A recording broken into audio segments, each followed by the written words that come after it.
venimos de otro clase de verso de Bible.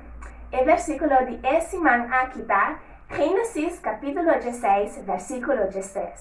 Pero prometo que nos va a enseñar la nos reza. Y nuestra reza, nos está dando a cielo, Señor, buen nombre, sea santificado ahora y para siempre. Señor, ayúdanos para nos por los versículos y también para nos por cordelia. Esa aquí está mi oración, de nombre de Cristo Jesús. Amén. Génesis capítulo 16, versículo 13 te dice-nos, bota un Dios que te mira. El versículo es muy bonito, pero ahora vamos a enseñarle. Mita siya rin pila-pila.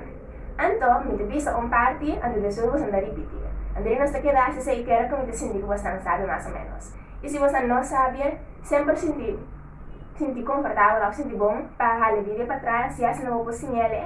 Agora que me pisa turco, junto, vou também para se ele junto comigo. Bota um Deus que te mira. Vamos por ver outra vez. Bota um Deus que te mira.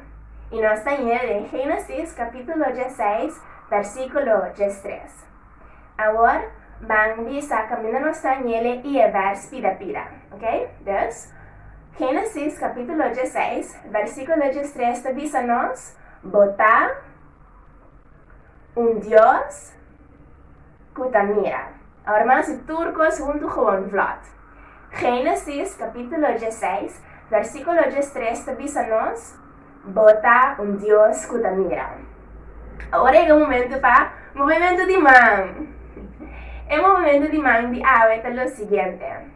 Bota un Dios. Y ahora que nos dice un Dios, no está acá arriba, pues no está bien, está acá Dios. Bota un Dios que te mira. Bota un Dios que te mira. Un día más. Bota un Dios que te mira. Ahora vamos a decir, el versículo que no está en él, o sea, Génesis 16, capítulo 16.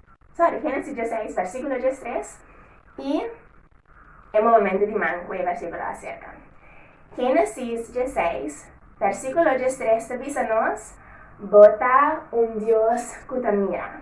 Pues claro, mucho no importa qué cosa sucede, siempre Dios te va a buscar amor, que la ayuda y te inantago. De después.